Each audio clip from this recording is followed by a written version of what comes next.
बारिश की ठंडी बूंदें एक छोटे से पहाड़ी कस्बे में गिर रही थीं। अंधेरी रात में सड़कें सुनसान थीं।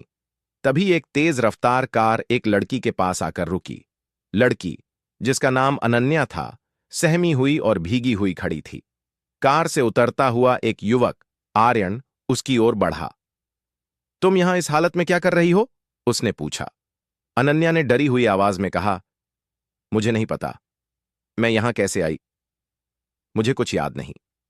आर्यन को लड़की की आंखों में गहरी उदासी और अनकहा दर्द दिखाई दिया। वह उसे अपनी गाड़ी में बैठाकर सुरक्षित जगह ले गया। अनन्या को धीरे धीरे याद आने लगा कि वह एक बड़ी कंपनी में सॉफ्टवेयर इंजीनियर थी और हाल ही में एक प्रोजेक्ट पर काम कर रही थी। लेकिन कुछ ऐसा था जो वह आर्यन को नहीं बता पा रही थी। दूसरी ओर, आर्यन एक सीक्रेट एजेंट था जो एक खतरनाक माफिया गिरोह के खिलाफ सबूत जुटा रहा था। उसे जल्द ही एहसास हुआ कि अनन्या की हालत और उसका केस एक दूसरे से जुड़े हुए हैं। आर्यन और अनन्या के बीच नजदीकियां बढ़ने लगीं, लेकिन दोनों को अपने अपने अतीत के काले साए डराने लगे।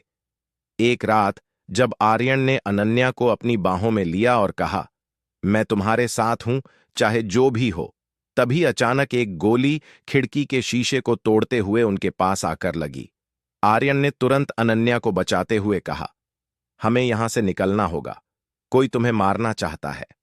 आर्यन ने अपने स्रोतों से पता लगाया कि अनन्या के प्रोजेक्ट के जरिए कुछ खतरनाक दस्तावेज माफिया के पास पहुंच गए थे, लेकिन अनन्या को धोखे से इसमें फंसाया गया था। जब वे दोनों माफिया की गुप्त बैठक में घुसे, तब उनका सामना अजय से हुआ, जो आर्यन का पुराना दुश्मन था। अजय ने अनन्या को बंधक बना लिया और आर्यन से कहा, अगर अपनी जान बचानी है तो सबूत मुझे सौंप दो। आर्यन ने अपनी चालाकी से अजय के प्लान को फेल कर दिया।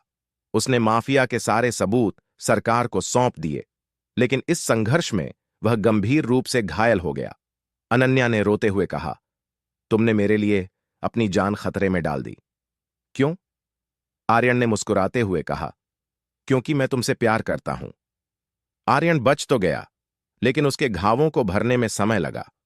अनन्या ने उसके साथ रहकर उसकी देखभाल की। वे दोनों नए सिरे से अपनी जिंदगी शुरू करने के लिए